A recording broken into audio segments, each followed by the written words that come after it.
I'm thrilled to welcome a few of my favorite people to join me on stage for a panel discussion.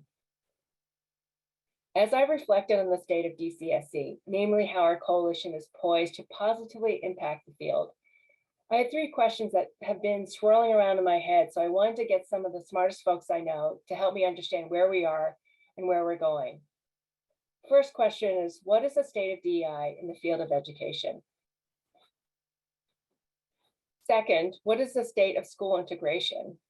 And third, what is the state of charters and progressive school choice? And a question came in specifically for Sonia Park on what are the specific and innovative things you are doing at Promise 54 to build authentic relationships.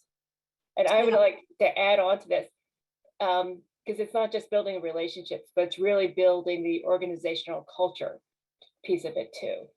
Yep, absolutely.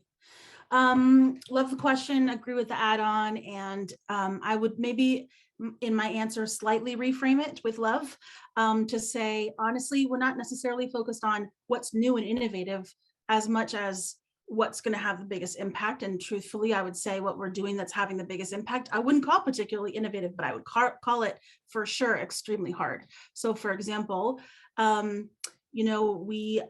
we take an approach to everything we do internally and with our client partners that we call radical humanity, really centering each individual and everything they want to bring and the relationships with one another. I'll put a link in the chat in a minute to share more about that. But what it translates to in terms of how we're advancing relationships and focusing on culture and actually making headway there is slowing down as one of the most important things to do. And this is what I mean by like, is it innovative? I don't know if that it is, but it can be revolutionary if we can execute it. So really trying to spot and interrupt the ways in which we are conditioned and then continuing to create the conditions of urgency and production and more is better and go, go, go. And yes, the work we do is absolutely critical and it is absolutely overdue.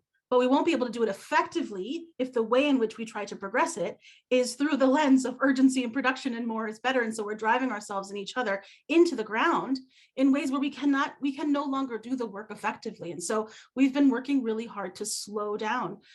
We have actually taken work off of people's plates. We have recalibrated our expectations for what a full-time salaried job is in terms of hours that we expect or number of projects that people are working on. We are intentionally redesigning everything from onboarding to mentoring, development, evaluation.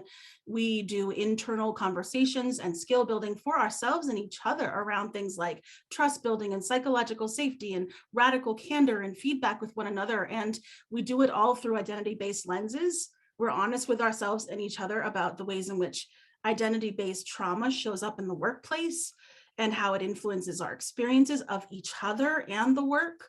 And then we incentivize and measure building those relationships and then ultimately allowing that to ladder up to a culture that enables us to support the actual advancement of meaningful work in a productive way.